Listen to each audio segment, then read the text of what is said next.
Across America, parents are outraged seeing their children forced to learn the Hate Whitey program called critical race theory. Here's the worst part. You're all forced to fund this racism.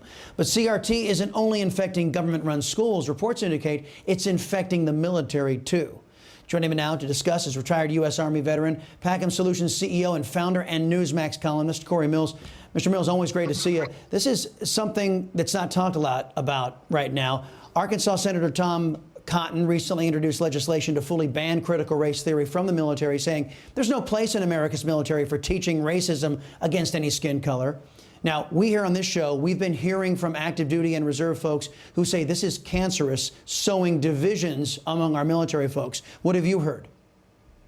Well, again, I have to agree with Senator Cotton. Again, when I served the United States military and I was part of a Joint Special Operations Command, we didn't look at what color, what state, or what actual political affiliation you had. We were all brothers to the left and right, and we all served the same purpose, and that was to bring each other home. So this idea that, this critical race theory, or the idea that racism is so prevalent in the military, I just didn't see it. And it's funny that a lot of the people who are actually trying to push this are people who never served a single day in uniform. So again, this to me seems like it's political rhetoric utilized to divide the nation, as they continue to do, utilizing race baiting and other things to try and get votes. And again, politics has no business in the U.S. military. Now, staying with our military and the National Guard in particular, in California, a new report says, and we just had Congressman Tom McClintock on, saying that he would be very careful with this, but the reporting out there says that back in March of 2020, the state's National Guard awaited orders from their headquarters in Sacramento to make preparations for protests related to the China virus pandemic lockdowns. And that Governor Gavin Newsom, socialist Democrat out there, reportedly placed an F-15C fighter jet on alert status for a possible domestic mission to quell protests against his draconian orders. If true, and I have to premise this, if true, this is chilling.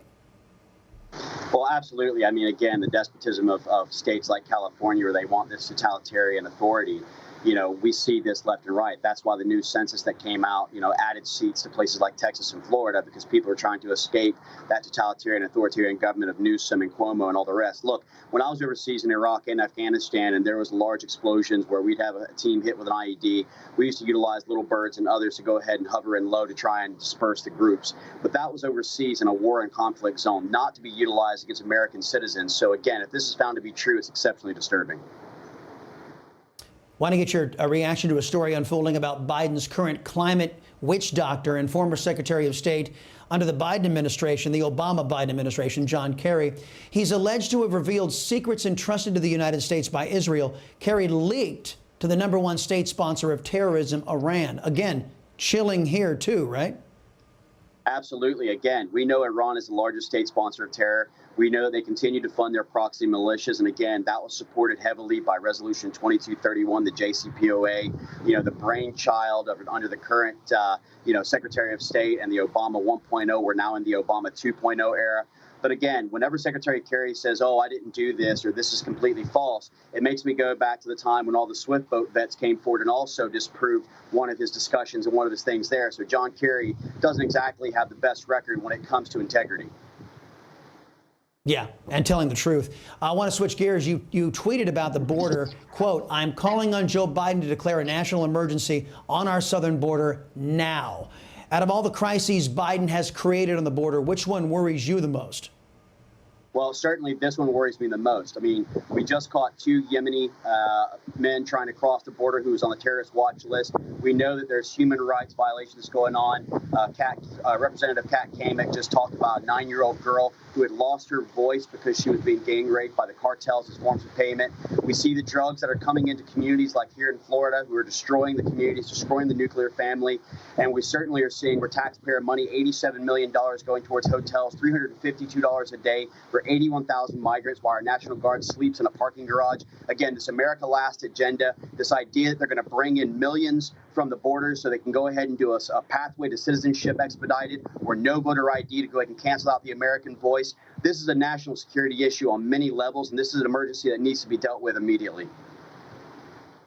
By the way, I noticed the shave, could that be because you had a meeting with the former president there at Mar-a-Lago? And what can you tell us about the meeting? Well, first off, it was a gathering to try and support Senator Mo Brooks. He's a phenomenal guy.